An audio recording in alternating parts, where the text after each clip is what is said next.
On February 22nd, myself and three other council members voted to approve a contract with ADOT to assume local control of our main street, 89A in West Sedona. That contract, that contract would have provided a $15.5 million package to the city that included $10.6 million upfront of cash that we would have been able to use to maintain that road, to repave it in years down the road. A small group of folks did not agree with the council's decision and took the proper action that we're all entitled to do, and that is to pursue a referendum so that everyone in the community would vote on that particular action that the council took.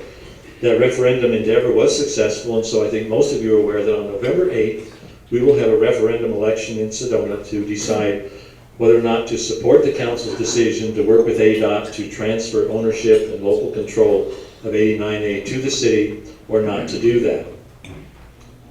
One of the questions that's important out there is the issue of why didn't we have this referendum election before the council vote? And the simple answer to that is that the state constitution does not allow local governments like our city council to refer a measure to the voters. It does allow the legislature to do that. If they say, look, we don't want to make a decision on this issue, we'll pass it on to the voters. We've seen that happen before. We as a city council are not permitted to do that. We have to take an action, and individual or local voters have to initiate either a referendum or an initiative to change that. But we are not permitted to have a vote ahead of a council decision. It's simply how the state is set up. So that's some background on it. It seems like this whole business of lights and 89A almost goes clear back to Genesis, in the beginning. It seems like it's been going on that long, but the basic question that we're facing in this particular referendum ultimately is a very simple one.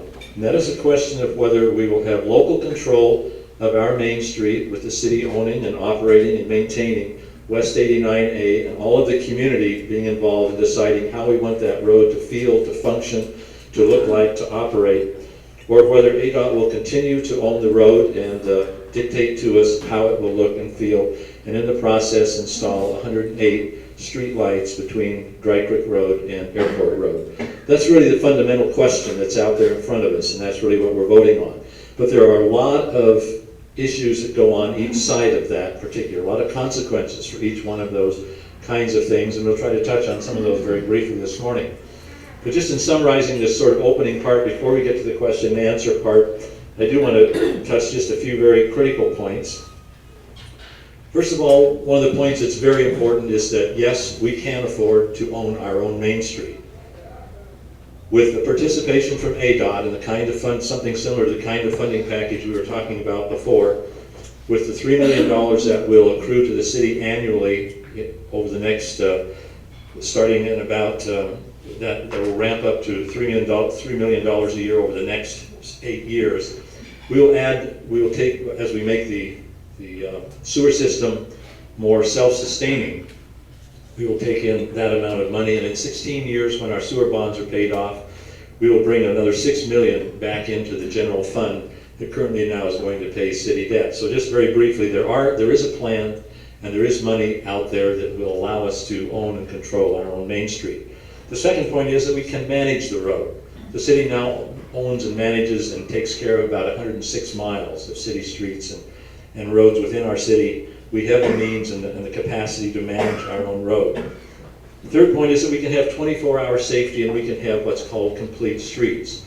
We don't have to settle for simply street lights at night as the single safety measure on 89A, when only 5% of the accidents on 89A happen at night.